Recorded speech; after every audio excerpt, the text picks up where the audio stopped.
أعوذ بالله من الشيطان الرجيم. بسم الله الرحمن الرحيم. وإذا سألك عبادي عني فإني قريب أجيب دعوة الداعي إذا دعان فليستجيبوا لي وليؤمنوا بي لعلهم يرشدون. قال النبي صلى الله عليه وسلم قال الله تعالى الصوم لي وأنا أجزئ به. رواه أصحاب السنن. اللهم صل وسلم على عبدك ورسولك ونبيك محمد أحمد وعلى آله وأصحابه وبارك وسلم عليه. قابل قدر بزرگوں، محترم بھائیوں اور معزز حمید، رمضان المبارک کا محترم مہینہ ہے اور رمضان شریف کا محترم جمعہ ہے. رمضان شریف کا تو ہر لمحہ اور ہر گھڑی جنتوں سے بیش بہا ہے، کیونکہ اس کے بدلے میں اللہ جنت نصیب فرمائیں گے. رمضان شریف میں جو اعمال ہیں مومن کے ذمہ، وہ سب اللہ تعالیٰ کے ہاں پسندیدہ ہے. بڑے بڑے اعمال 3 ہیں: روزہ رکھنا ہے، نمازوں کی پابندی کرنی ہے، اور تراویح پڑھنی ہے، اور قرآن مجید پڑھنا اور سننا ہے. یہ تمام اعمال کے ارواح ہیں، بڑے اعمال کی جانیں ہیں اور بیش بہا اور فاخرانہ ادائیں ہیں. تقریباً مسلمان ان کی قدر و منزلت سے واقف ہے. بعض مسائل جو پیش آتے ہیں بغیر ترتیب اور ضبط کے میں ان کو بیان کرنا چاہتا ہوں، کیونکہ مختلف مسائل میں ربط پیدا کرنا مشکل کام ہے. یہ ہر شخص جانتا ہے کہ عاقل بالغ پر روزہ فرض ہے. مسلمان پر فرض کی ادائیگی قطعی ہے، اس میں کوئی بہانہ نہیں چلے گا. اللہ تعالیٰ نے اس کا عذر خود بیان کیا: فمن کان مریضا او علی سفر. یا بیمار ہوگا، ایسی بیماری جس میں روزہ رکھنا مشکل ہو. مشکل اس کو نہیں کہتے ہیں کہ طبیعت کو برداشت نہ ہو، مشکل اس کو کہتے ہیں کہ بساط جسم گوارا نہ کرے. اس کو مشکل نہیں کہتے. تو گرمی ہے، میں نے 3 3.5 گھنٹے تفسیر پڑھائی، اب کچھ گفتگو ہوگی، نماز ہوگی، یقیناً پیاس شدید ہے. اس سے تو اجر بڑھتا ہے. علماء فرماتے ہیں کہ گرمی کا روزہ سردی کے روزے سے زیادہ اجر کا باعث. مشقت بہت زیادہ ہے. اور 18 گھنٹے کا روزہ جب کبھی ہوتا تھا بڑی سخت گرمی کے علاقوں میں، تو علماء کہتے تھے شاید پھر کبھی نصیب ہو جائے. اور وہ دور میں نے دیکھا ہے سخت جون جولائی کا روزہ، اور ہمارے بڑے کھیت میں ہل چلاتے تھے. وہ تو کیا کہ وہ بیل جو ہوتے تھے وہ بھی زبان باہر نکالتے تھے سخت گرمی کی وجہ سے. اور وہ بزرگ ہمارے جو خود ہل جوتتے تھے وہ کپڑا گیلا کر کے سر پہ رکھتے تھے. 10-15 منٹ بعد وہ بطخ میں پانی ہوتا تھا، وہ اپنے گریبان پہ ڈال لیتے تھے اور پورا جسم گیلا کر لیتے تھے. یہ کبھی کسی کو نہیں آتا تھا کہ روزہ نہ رکھے. اللہ اکبر.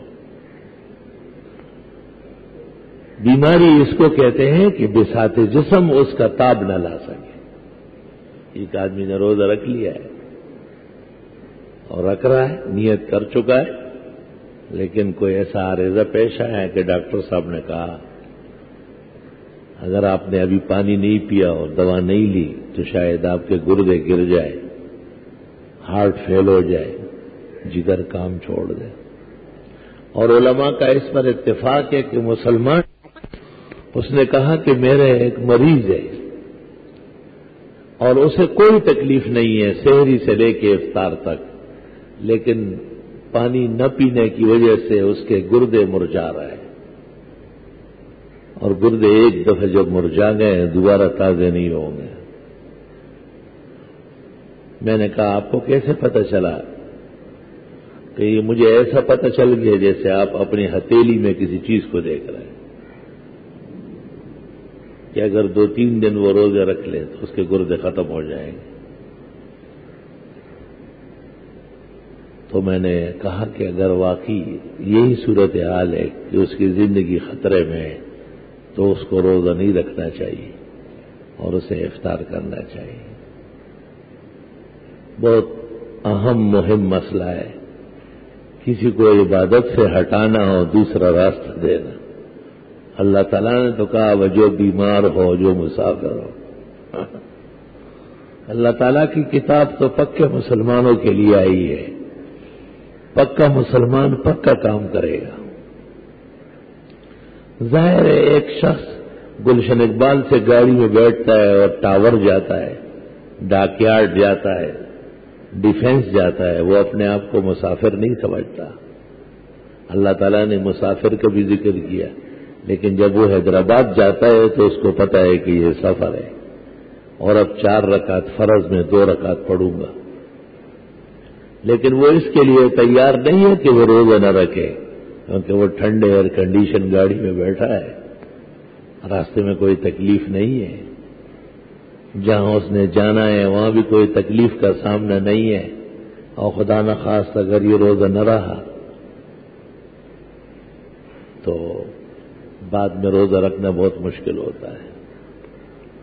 وہ تو اس عزم جزم سے گاڑی میں بیٹھ گیا۔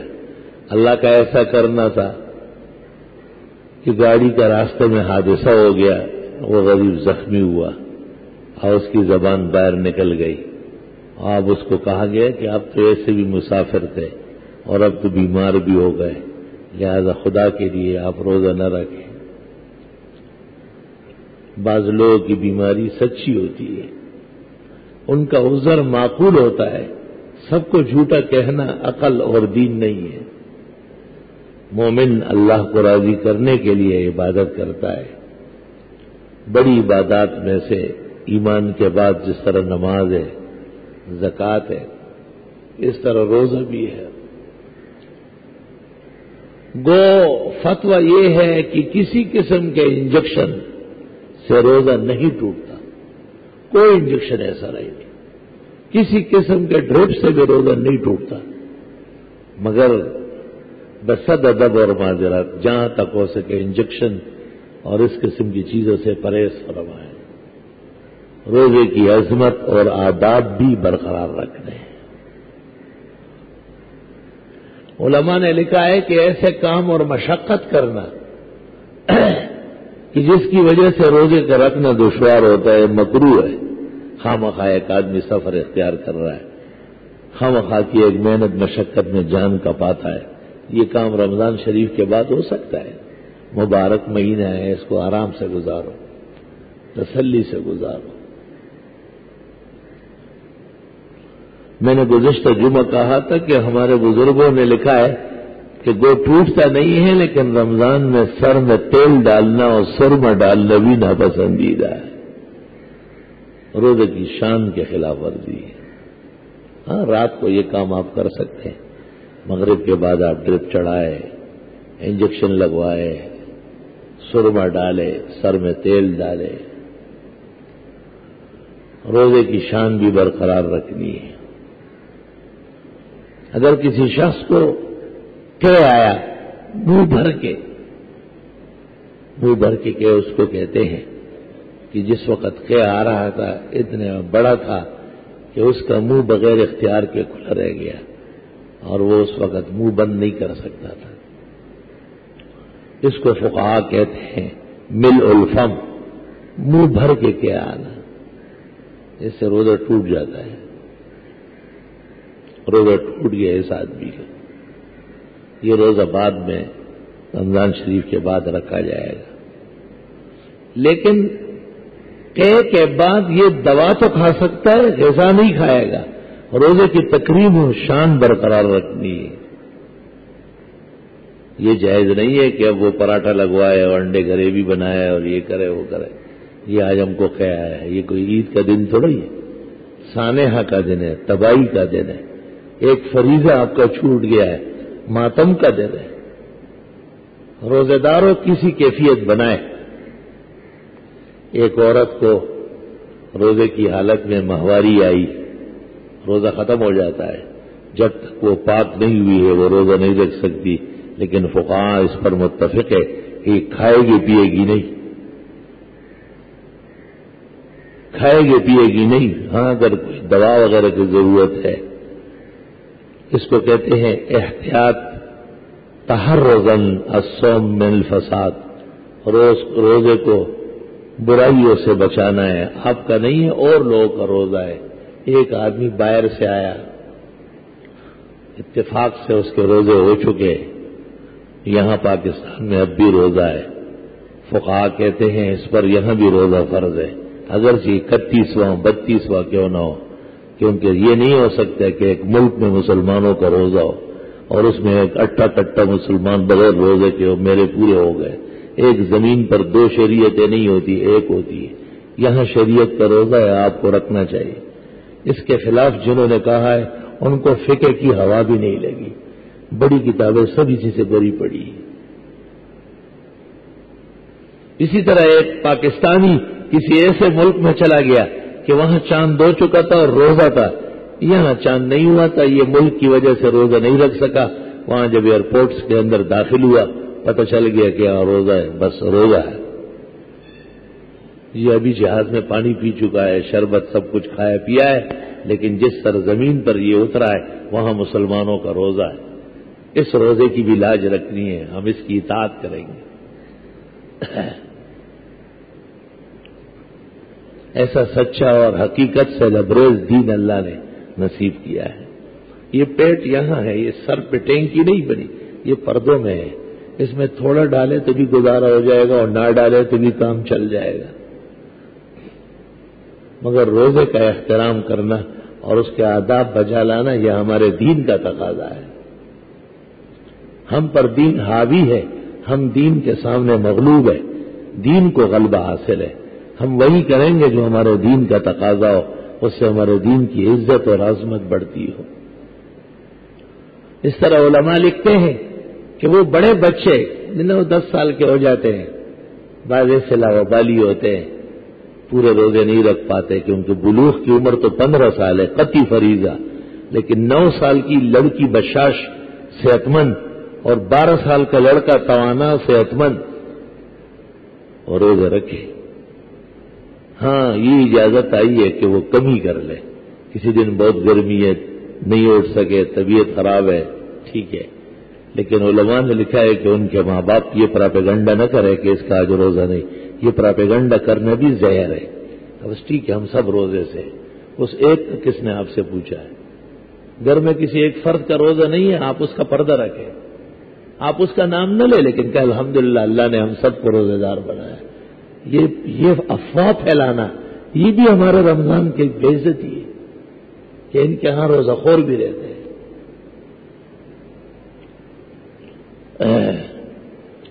اللہ ویسے نہیں کہتے شہر رمضان الذی انزل فیہ القرآن، اس مہینے میں تو قرآن نازل ہوا ہے اور قرآن قیامت تک کے لیے ہے. اس مہینے کی عزت قیامت تک کے لیے رہے گی.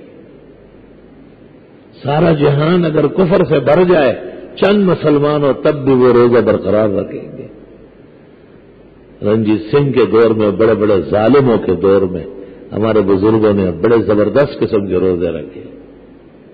ان کی تاریخ سنیں گے رونگٹے کھڑے ہو جائے.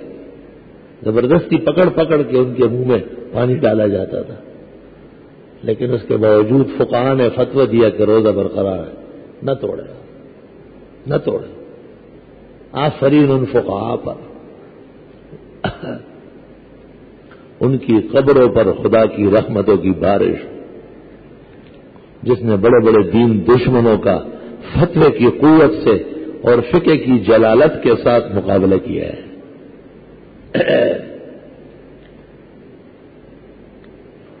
رمضان شریف میں مسلمان زکوٰۃ نکالتے ہیں. سال گزرنے کے بعد زکوٰۃ فرض ہو جاتی ہے. اگر سال نہ بھی گزرا ہے، کچھ مہینے باقی ہے، اور رمضان شریف میں چونکہ نفل کا ثواب فرضوں کے برابر اور ایک فرض کا ثواب 70 گنا بڑھتا ہے.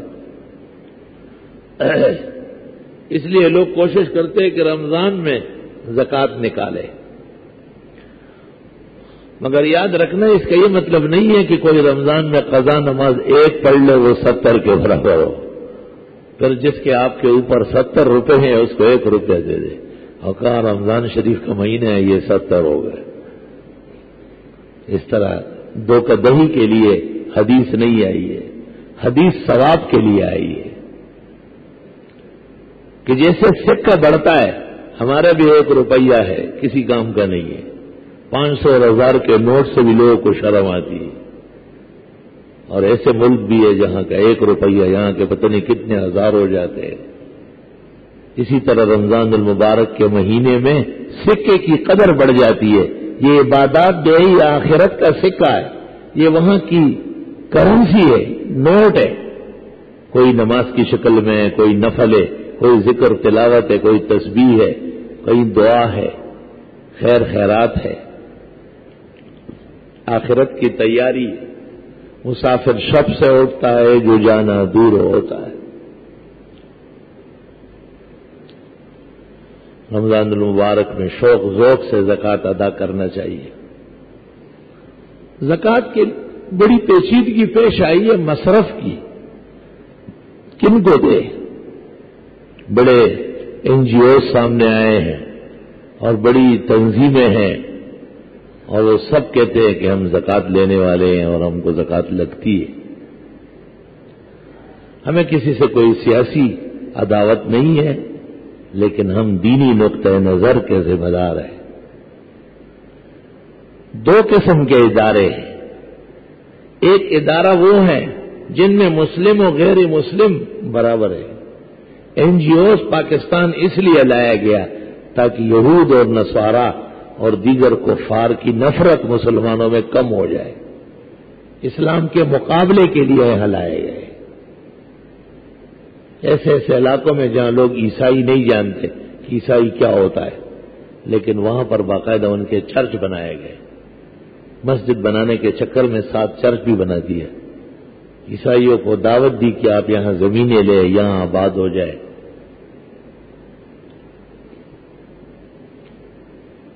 اسلامی نظام نافذ نہ ہونے کی سخت قسم کی سزائیں ہیں جو قوم کو مل رہی ہے. تو ایک بات بڑی حیران کن یہ ہے کہ جب ایک تنظیم میں غیر مسلم کو بھی مستحق سمجھا گیا تو وہاں مسلمان کی زکوٰۃ کیسے صرف ہوگی جس کا مصرف صرف نادار مسلم ہے. جتنی رقم غیر مسلم کو چلی گئی وہ رقم غیر زکوٰۃ ہے اور وہ زکوٰۃ اس سے ادائی نہیں ہوئی. اس بات کا بھی آپ کو خیال رکھنا ہے. بعض تنظیمیں ہیں وہ سیاست کرتی ہے اور بہت کچھ کام کرتی ہے، وہ آپ مجھ سے زیادہ جانتے ہیں، لیکن وہ بھی کہتے ہیں کہ ہم سے زیادہ کوئی حقدار زکوٰۃ کا نہیں. آپ جس طرح نماز ان سے بچاتے ہیں اس طرح زکوٰۃ بھی بچائیے. صحیح بات یہ ہے کہ ان کے ہاں مصارف کا لحاظ نہیں ہے،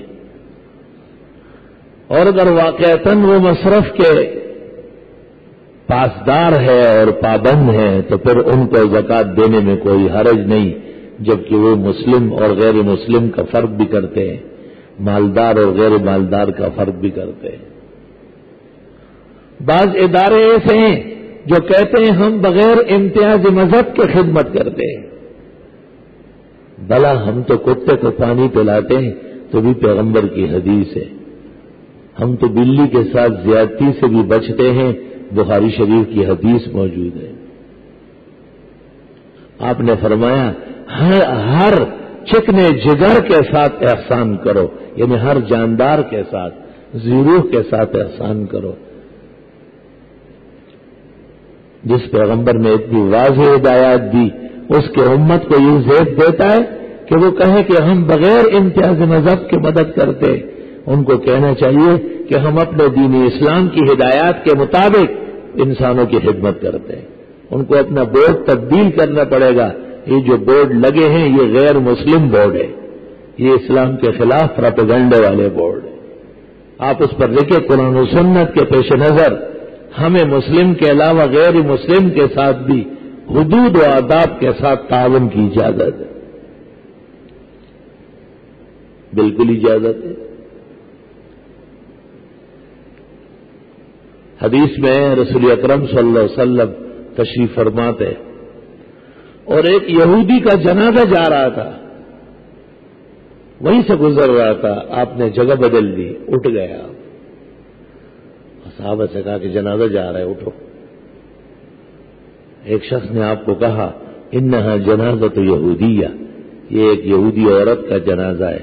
آپ نے پوچھا الیست یہودیہ بنفس منفوسہ، کیا یہود انسان نہیں ہوتے کیا؟ آپ نے باقاعدہ ایک میت غیر مسلم کا احترام کیا، ان کو راستہ کھولا، یہ گزرے آج.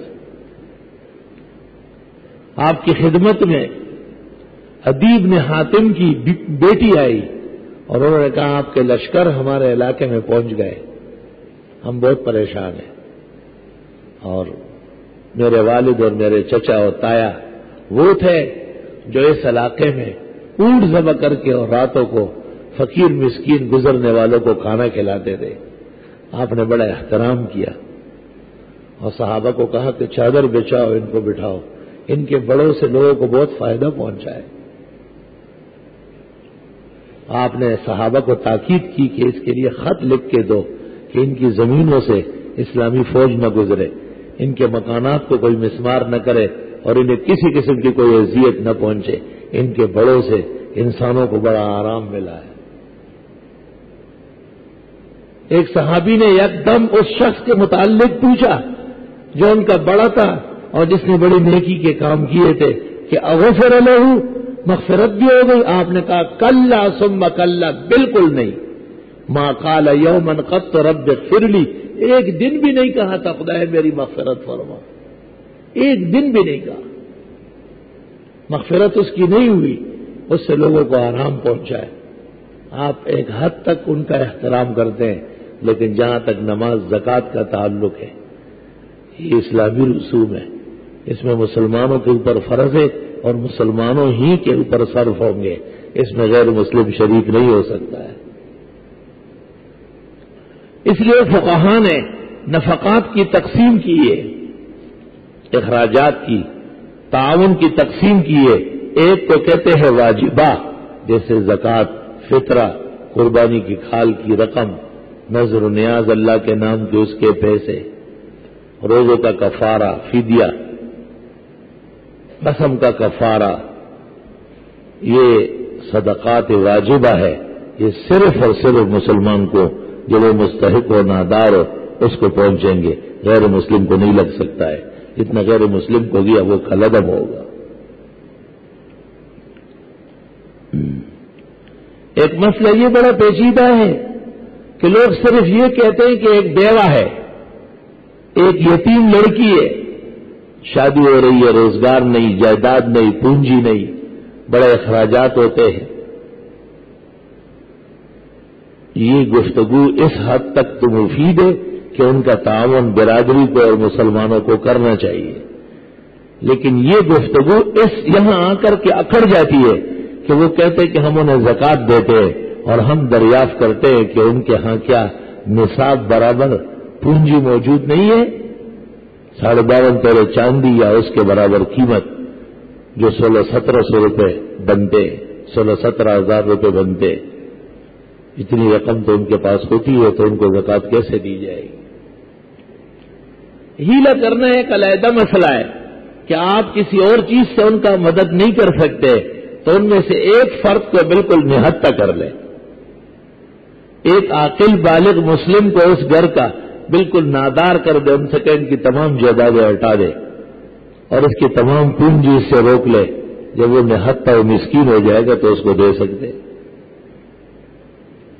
لیکن یہ مسئلہ پیچیدہ ہوگا کہ مثلاً آپ نے اس کو 20,000 روپے دے دیے، اس کے پاس خود نصاب آ گیا ہے. نصاب آنے کے بعد اس پر زکوٰۃ تو نہیں ہے جب تک سال پورا نہ ہو، لیکن نصاب کے برابر پونجی ملنے کے بعد وہ خود آگے زکوٰۃ لے بھی نہیں سکے گا. عبادات کے لیے تو بڑے شرائط ہوتے ہیں. عبادات تو صرف مال خرچ کرنے کا نام نہیں، سوچ سمجھ کر دینے کا نام ہے.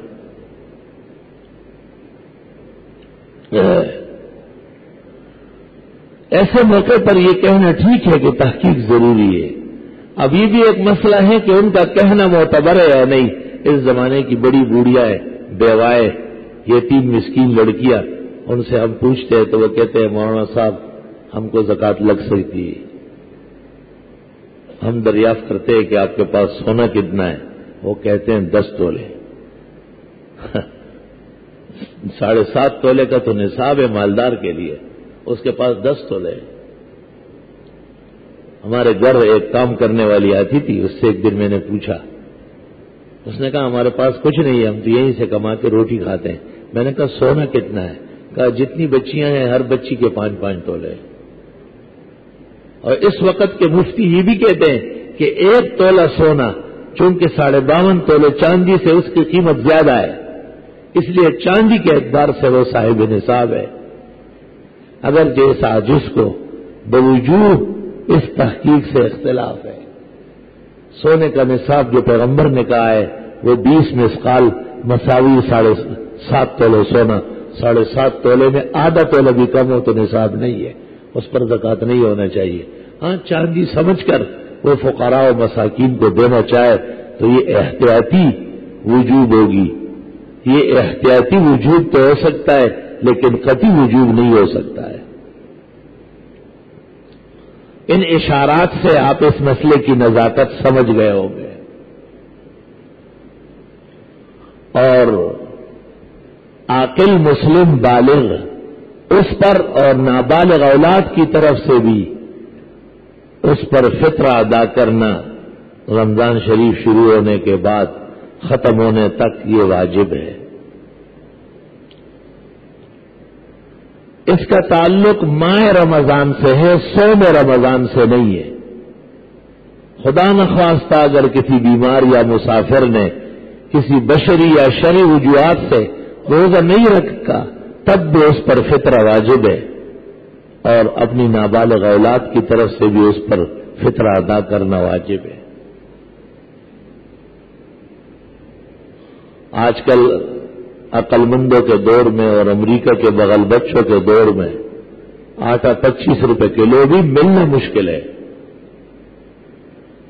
ایسے میں مولویوں نے فتویٰ دے دیا ہے کہ 50 روپے ایک فطرہ ہے. یہ زیادہ بہتر ہے، لیکن اگر آٹا مہنگا ہو گیا خدا نہ کرے اور 2600 2800 30 روپے تک پہنچ گیا تو پھر 2 کلو آٹے کی جو قیمت اس وقت بنے گی وہ ایک فطرے کے برابر ہے. ایک بچہ جو عید الفطر کو صبح صادق سے پہلے پیدا ہوا، یا ایک کافر جو صبح صادق سے پہلے مسلمان ہوا، یا ایک مسافر جو صبح صادق سے پہلے مقیم ہوا، اب ان لوگوں پر جب صبح صادق داخل ہوئی تو بچہ پیدا ہو چکا تھا اور عورت حیض سے پاک ہو گئی تھی اور کافر کلمہ پڑھ چکا تھا اور مسافر اقامت کی نیت کر چکا تھا، ان پر بھی فطرہ واجب ہو گیا. بالغ اولاد اور بیوی کی طرف سے گھر کا بڑا دے تو ہو جائے گا، ورنہ وہ خود ادا کرنے کے مجاز ہے شرعاً. ان کے اوپر لازم ہے کہ وہ خود ادا کر دیں. فطرے کے بارے میں ایک عجیب و غریب بات یہ دیکھنے میں آتی ہے کہ سب مسلمان تقریباً گندم اور آٹے کے اعتبار سے فطرہ دیتے ہیں، اور وہ نصف سا یعنی 1.25 کلو احتیاطاً 2 کلو بنتا ہے. میں نے تراویح کے بعد کی نشست میں یہ بات کہی کہ یہ تو معاویہ رضی اللہ عنہ کے دور میں گندم منگوایا گیا روم سے اور وہ بڑی مہنگی آ گئی، اور صحابہ سے مشورہ کیا تو انہوں نے اجازت دی ہے کہ آدھا سا یعنی 2.25 کلو گندم اور آٹا ادا کرنا کافی ہے فطرے میں. اس وقت تمام مدینہ منورہ گندم کے لیے تڑپتا تھا، بہت مرغوب غذا سمجھا جاتا تھا، اور نہ جناب رسول اللہ صلی اللہ علیہ وسلم نے تو فرمایا ہے ساؤں من تمر، پورا سا دینا پڑے گا کھجور کا، ساؤں من زبیب، پورا سا دینا ہوگا کشمش کا، ساؤں من شعیر، اور پورا سا دینا پڑے گا جو کا، سا 3.5 کلو اور نصف سا 2 کلو۔ جن کو اللہ نے توفیق دی ہے وہ کھجور کے حساب سے دے، جن کو اللہ نے مالا مال کیا ہے وہ کشمش کے حساب سے دے، بہترین کنداری افغانی کشمش بڑا 250-200 روپے کلو، اس حساب سے دے۔ روزانہ فطرہ نہیں دیا جاتا، سال میں 1 دفعہ ہوتا ہے۔ یہ بہت سارے پیسے اور بینک کا بیلنس، یہ کیا کریں گے؟ کفن میں کوئی چیز رکھ نہیں سکتے۔ جائے گا جب یہاں سے کچھ بھی نہ پاس ہوگا، چند گز کفن کا ٹکڑا ہو تیرا لباس ہوگا۔ اعمال ساتھ جائیں گے، زکوٰۃ خوش دلی سے دے، فطرانہ بہترین ادائیگی کے ساتھ دے، سوچ سمجھ کر مصرف تک پہنچائے، سیاسی دباؤ اور دیگر دہشت سے مرعوب ہو کر کے اپنی عبادات کو آگ نہ لگائے، ان کو اور چیزوں سے راضی کر لو۔ ایک مصیبت یہ بھی پیش آئی کہ ہمارے ملک میں کچھ لوگ ہیں وہ کہتے ہیں ہم سادات ہیں۔ بڑے علماء نے تو انکار کیا تھا کہ عجم میں کوئی سید نہیں ہے، باہر میں ہیں ان الاعاجم قد ضیقوا انصابهم، عجمیوں کے نسب خلط بلد ہے۔ میں ایک شخص کو جانتا ہوں، اس کے باپ کو بھی، اس کے دادا کو بھی، پورے خاندان کو جانتا ہوں، وہ سید نہیں ہے۔ اب اس کا بیٹا یہاں کراچی میں ہے، وہ سید ہو گیا۔ میں نے اس کو کہا کہ یہ جاپان جا کے یا کہیں کورس کیا ہے، تو اتفاق سے اس کے نام کے ساتھ شاہ ہے، تو اس نے مجھے کہا یہ میرا نام نہیں دیکھتے۔ میں نے کہا دیکھ رہا ہوں۔ میں نے کہا تیرے باپ کا کیا نام ہے؟ اس میں گل آتا ہے خالی، شاہ نہیں ہے۔ میں نے کہا دادے کا نام پردادے کا یاد ہے آپ کو؟ دونوں میں نے بتایا۔ میں نے کہا ان میں شاہ ہے ہی نہیں، تو دادا پردادا باپ سید نہیں ہے اور پوتا سید ہو گیا، فلا حول ولا قوت الا باللہ۔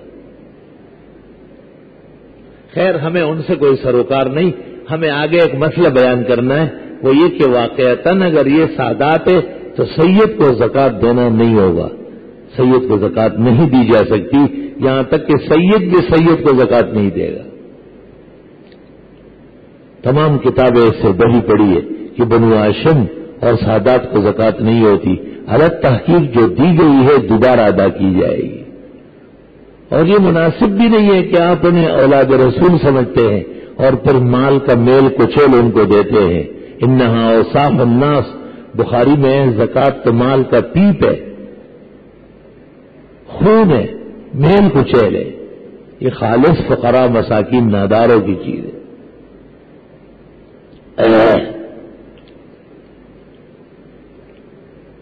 بہتر یہ ہے کہ 2.5% کی جگہ آپ 2-3% اور بھی ساتھ بڑھا لیں اور سادات کے لیے آپ غیر زکوٰۃ میں سے ان کی مدد تعاون کر لیں۔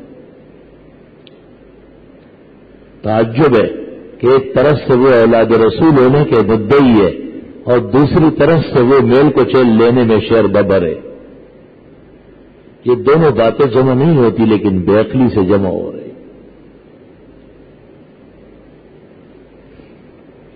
آخر اپنے ماں باپ کی مدد، عزیز و اقارب کی مدد، کتنے قریب لوگ ہیں جن کی مدد ہم پر فرض ہے، اور سب کی مدد تو زکوٰۃ سے نہیں ہوتی۔ زکوٰۃ تو انما الصدقات للفقراء والمساکین، زکوٰۃ وغیرہ تو صرف فقیر مسکین مسلم کے لیے ہے۔ بعض لوگ نوکرانیوں کو، گھر کے نوکر چاکر کو دیتے ہیں، یہ ٹھیک ہے، لیکن مستحق ہونا اور نادار ہونا یہ شرط ہے۔ صرف اس حیثیت سے کہ آپ کی خدمت کرتا ہے وہ مستحق کی زکوٰۃ نہیں بنے گا۔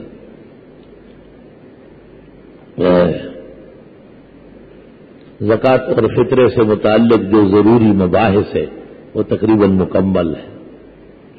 ان تمام امور کی ادائیگی کے ساتھ اللہ رب العالمین سے دعائیں اور مناجات کرنا ضروری ہے کہ اللہ تعالیٰ یہ اعمال قبول فرمائے. کسی کے ذمہ نمازیں ہیں وہ پڑھتے رہے قضا، کسی کے ذمہ روزے ہیں وہ فدیہ دے دے، اور جب رمضان کے بعد موقع ملے تو پھر روزہ بھی رکھ لے. ایسی کوئی صورت نہ بنائے جو اس میں قصدن آپ کا روزہ نہ رہے، یہ بدترین گناہ ہوگا. ایک حدیث میں ہے اگر قصدن بغیر کسی وجہ کے کسی نے روزہ نہیں رکھا اور اس کے بعد پوری زندگی رکھتا رہے تب بھی اللہ اس سے راضی نہیں ہوگا. اللہ کے قانون کو تو اس نے توڑ دیا ہے. اس زمانے میں دینی مدارس جن میں مسافر طلباء ہے، اکثر یہ اقرا وقرا کے نام سے دکانیں کھلی ہے گلی گلی، ٹھیک ٹھاک تجارتیں چل رہی، اقرا اقرا اقرا. ایک آسان کام ہے، چند بچوں کو بٹھا لیتے ہیں اور فیس شروع ہو جاتا ہے. پھر جب قربانی کے دن آتے ہیں ان کے ہاں بچے کھالے لے کے جاتے ہیں، اور زکوٰۃ کے دنوں میں زکوٰۃ، یہ دونوں باتیں غلط ہیں. ایک ذی علم آدمی کو میں جانتا ہوں یہاں ملنے آتا ہے، اس سے میں نے کہا آپ نے کس طرح زکوٰۃ لی ہے؟ تو کہنے لگے ہو سکتا ہے کوئی مسافر آ جائے. میں نے کہا جب تک مسافر نہیں آئے زکوٰۃ ادا نہیں ہوئی. آپ سیٹھ صاحب کے سامنے قیامت کے دن روسیاں ہوں گے. انہوں نے آپ پہ اعتماد کیا ہے. مفروضے پر زکوٰۃ نہیں ہوتی کہ ایک شخص کہے کہ میں ادارہ قائم کروں گا، اس میں مسافروں کے بیڈ لگاؤں گا، اس میں مسافر بھی یہ سب بکوسلا ہے. یہ مفروضہ ہے. جب وہ ہو جائے، مسافر آ جائے، اس وقت جو لوگ زکوٰۃ دیں گے اور ان پر صرف ہوگی وہ درست ہو جائے گی. بعض اسپتال اس نام پہ چل رہے ہیں، یقیناً وہاں غربا مساکین کی خاطرداری ہے اور علاج معالجہ ہے، کوئی شک نہیں. جتنا حصہ ان پر صرف ہوگا اتنا حصہ ادا ہوگا. لیکن وہاں پر غیر نادار بھی آتے ہیں، غیر مسلم بھی آتے ہیں. اگر وہاں کا عمل اور ڈاکٹر صاحبان و انتظامیہ اس بات کی ذمہ داری قبول کر لے کہ وہ مسلمانوں کی زکوٰۃ صرف نادار بیمار مسلم پر صرف کریں گے تو ان کو دینے میں کوئی حرج نہیں، بلکہ ثواب ملے گا. اللہ اکبر. پھر یہ بھی دیکھنا ہے کہ جن اداروں کو زکوٰۃ دی جاتی ہے ان اداروں کا لائحہ عمل کیا ہے، فکر حیات کیا ہے، وہ کرتے کیا ہے، کیا کرنا چاہتے ہیں.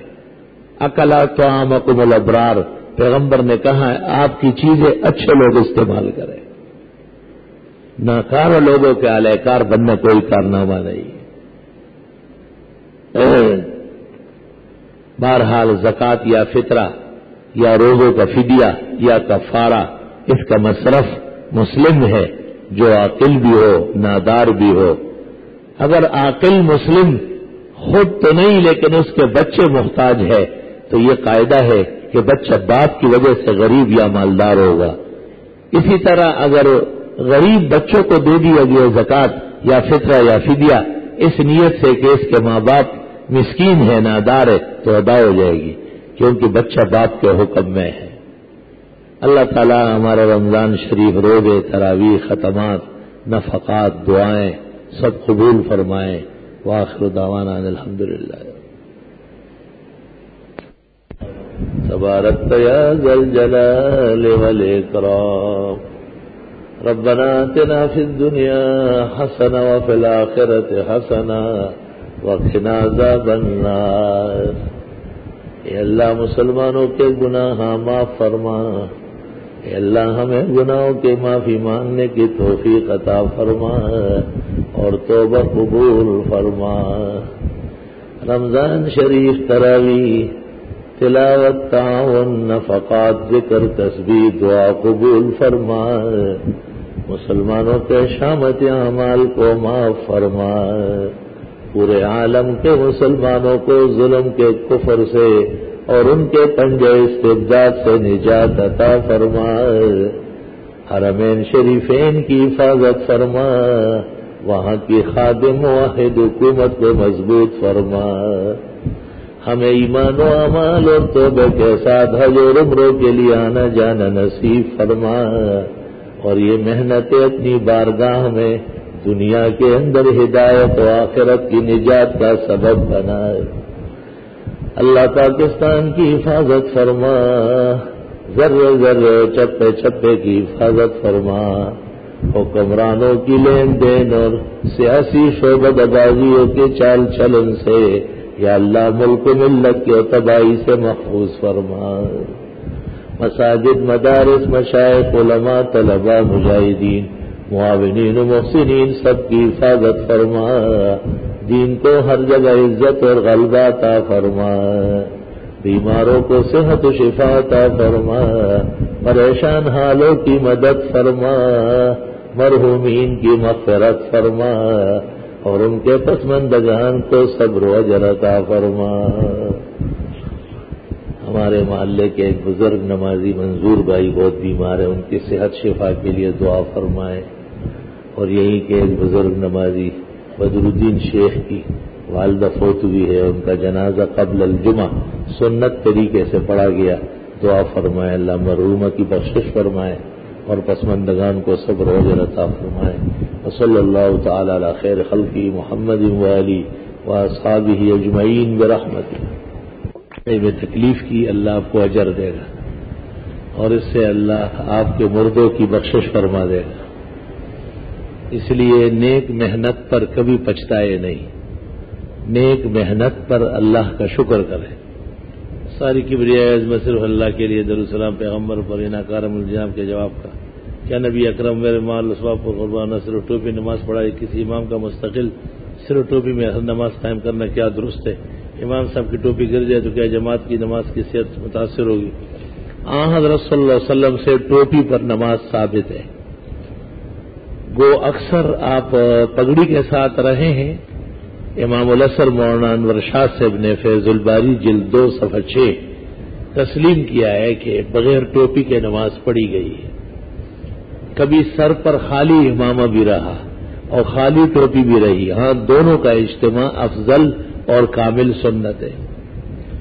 شیخ الاسلام نے جو جواب دیا ہے کالج کے لڑکے اقبال کو، اور اس جواب کو حکیم الامت نے پھر اپنے فتاوی میں بھی منظور فرمایا،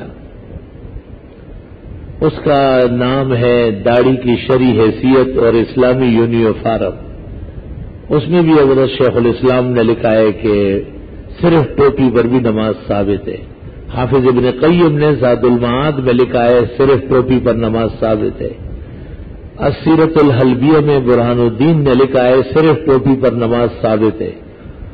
فتاوی امینیہ صفحہ 128 مخطوطہ، صرف ٹوپی پر نماز ثابت ہے، البتہ ٹوپی پر مداومت اور کبھی بھی پگڑی نہ باندھنا یہ مکروہ فعل ہے۔ نور ربیع ثانی کالم 3 پر نواب صدیق بھوپالی کو فرقہ اہل حدیث کا بانی لکھا ہے، یہ بات صحیح نہیں ہے۔ اہل حدیث اس سے پہلے قاضی شوکانی کے دور میں بھی رہے، اور اس سے پہلے شمس الدین عظیم آبادی بھی غیر مقلد ہے۔ ہاں ہندوستان میں انگریزوں سے اہل حدیث کا نام الاٹ کرانے والا نواب صدیق حسن خان قنوجی۔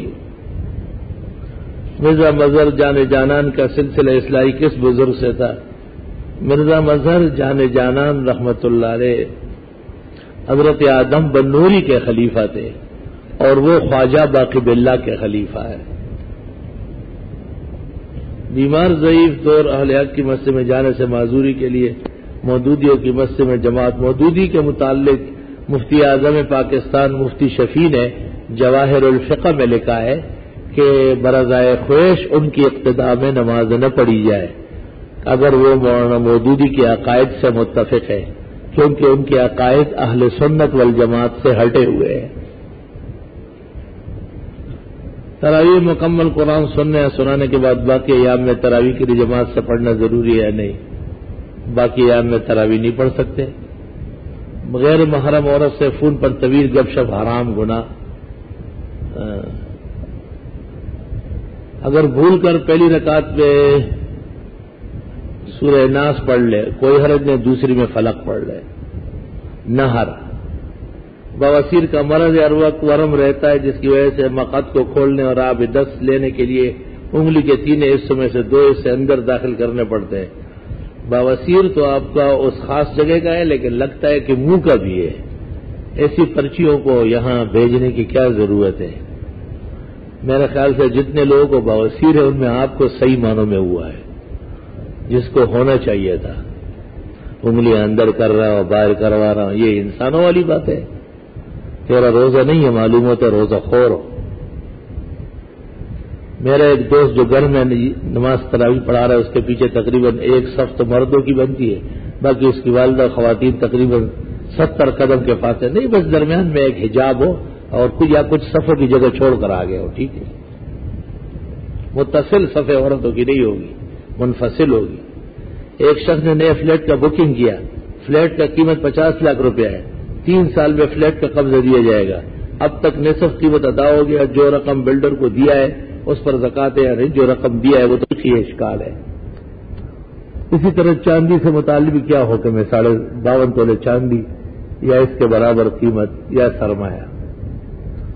مؤدبانہ گزارش ہے، ہمارا ایک مدرسہ ہے جسے مقامی بچوں کو فی سبیل اللہ تعلیم دیتے ہیں، جگہ بھی کرائے پر ہے، مستقل کوئی آمدنی نہیں، لوگ زکات دینے آتے ہیں، مگر چھوٹے بچوں کی وجہ سے آپ زکات نہیں لے سکتے۔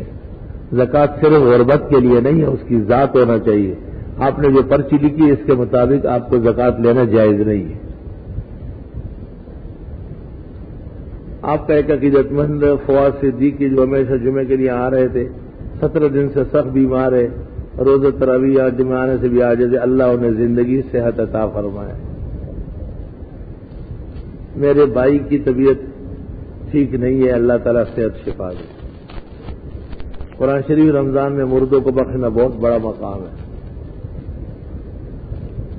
میرا رشتہ 2003 میں ہوا تھا، میرے مہر معجل 4.5 تولے سونا ہے، تو میرے سسرال والوں نے کہا کہ ابھی ہمیں 4.5 تولے سونے کی رقم ادا کرے، کیونکہ ہمیں ضرورت ہے، بعد میں ہم لوگ آپ کو 4.5 تولے سونے ہی دیں گے۔ اب میری بیوی اپنے والدین سے مطالبہ کر رہی کہ سونا بنوا دو۔ جب سونے کی یہی بات ہوئی ہے تو آپ بتائیں کہ کیا ہم اس نقدی رقم کے حقدار ہیں؟ جب بات ہوئی ہے یہی تو ان کو اس کا پورا کرنا چاہیے۔ امام تحیات پڑھ کر جبکہ جلدی سے کھڑا ہو جائے تو مقتدی تحیات پوری کر لے، ابتدا کر لیں، نہیں اب 2 رسول تک پڑھنا ضروری ہے، باقی چھوڑ دیں۔ میں کیا تراویح 8 رکعت آپ سے ثابت ہے؟ ہرگز نہیں۔ 8 رکعت کو تراویح کہنا درو وہ انسان مفتری ہے۔ تراویح 20 سے کم ہے ہی نہیں، کم از کم 20 ہے۔ 8 رکعت قیام اللیل اور 12 رکعت تہجد ہے۔ تراویح جب بھی ہوگی جو 20 رکعت پڑھی جائے۔ مؤذن اذان دینے کے بعد میں سے باہر چلا گیا، پھر وہ کسی مسئلہ سے نماز نہ پہنچ سکا، اگر کبھی ایسا ہوا تو ماں سے عادت نہ بنائی جائے۔ ہر 2 بیٹے، ہمارے 2 بیٹے جن کے نام یہ ہے، کیا یہ نام صحیح اعلان کہ ہمارے راز یہ نہیں کہ کل کو یہ صحیح نہیں، ہم انور شام نے بھی نام رکھا ہے، بلکہ حضرت مولانا انور شاہ صاحب بھی سید نہیں ہے۔ مقام انور میں لکھا ہے کہ حضرت شاہ صاحب مسعود وزیر ہے، وزیرستان کے پختون کشمیر میں آباد ہوئے ہیں۔ حضرت اقدس مولانا محمد انور شاہ صاحب بھی سید نہیں ہے، اس لیے محمد انور شاہ نام رکھنے سے سید ہونا لازم نہیں آئے گا۔ اگر کسی کو پتہ نہیں ہے، وہ صاحب نصاب بھی ہوا لیکن وہ رمضان میں اپنی زکوٰۃ نکالتا ہے، کیا یہ صحیح ہے؟ زکوٰۃ نکالے گا اور صاحب نصاب نہیں، خیرات ہو جائے گی۔ کننا مستضعفین فی الارض قالوا الم تکن ارض اللہ واسعہ کی روشنی میں ان لوگوں کے لیے کیا حکم ہے جو غیر ممالک میں بغیر تجارت اپنے بچوں کو منتقل کرتے جبکہ وہاں کا ماحول ایمان کش ہے، ان لوگوں پر افسوس کیا جائے گا۔ مجھ سے کسی مجبوری کی وجہ سے پہلے تراویح چھوٹ گئے، آپ اتنی رکعت نوافل پڑھ لیں، تراویح کی قضا نہیں ہے۔ میں سچ بولی یا جھوٹ بولی، مجھے دونوں باتیں جھوٹ لگتی ہے، اور میں بیٹھ کے سوچتا ہوں اس نے یہ سوال کیا تو میں نے یہ جواب دیا، تیرا دماغ خراب ہے، تو پاگل ہو چکا ہے۔ یہ ایسا ہے جیسے کوئی گا کہ مجھے پاخانہ اور روٹی برابر لگتی ہے، تو تیرا دماغ خراب ہے، تیرا سر جو ہے نا پھاڑنے کا ہے کہ تو گور میٹ میں کوئی دودھ میں فرق نہیں کر رہا ہے، اتنا ظالم ہو تو۔ نماز تراویح اگر اتنی رکعت دی جائے تو وطروں سے پہلے پڑھ لے یا وطروں کے بعد، جتنی بھی چھوٹ گئی وطروں کے بعد، کلی کرتے وقت قصدن پانی حلق میں چلا گیا، روزہ ٹوٹ جاتا ہے۔ کلی کرتے وقت قصدن پانی چلا گیا اور تو روزہ توڑ دیا، کفارہ آئے گا۔ ایسا مت پوچھو احمق، یوں پوچھو کہ کرتا تھا کلی، چلا گیا پانی نیچے اتر گیا، قضا ہے کفارہ نہیں۔ یہ افطار خطا کی مثال ہے، خطان کی ایک ہی مثال بنتی ہے۔ ایک عالم نے یہ بات کہی کہ رمضان میں لوگ کا افطار کرنا مؤذن کے افطار پر موقوف ہے، اگر وہ اذان سے قبل افطار کر لے تو لوگ بھی کر سکتے ہیں۔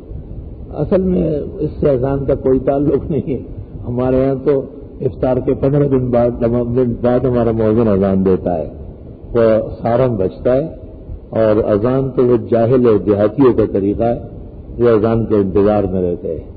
اصلاً ٹائم ہو گیا گھڑی پر، آپ بسم اللہ کر کے روزہ افطار کر لیں۔ اذان سے افطار کرنا یہ کوئی مسئلہ نہیں ہے، اس کا کوئی ثواب بھی نہیں ہے۔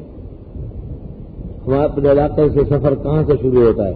جب گاؤں کے متعلقات سے باہر نکلو، کسی آدمی سے وطر رہ گیا اور فجر کے فرض نماز پڑھنے کے بعد یاد آیا، اگر صاحب ترتیب ہے تو وطر پڑھے، سنت پڑھے، پھر فجر دوبارہ پڑھے، اور اگر صاحب ترتیب نہیں ہے تو صرف وطر پڑھے۔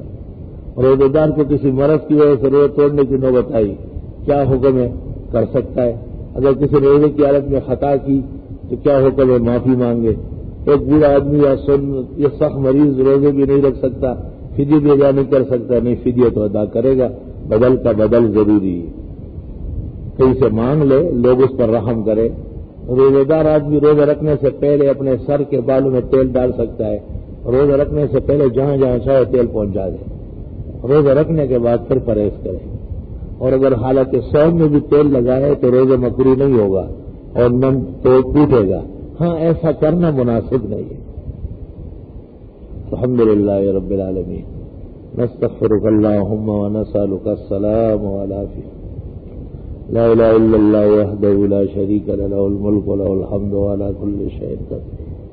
صلی اللہ تعالی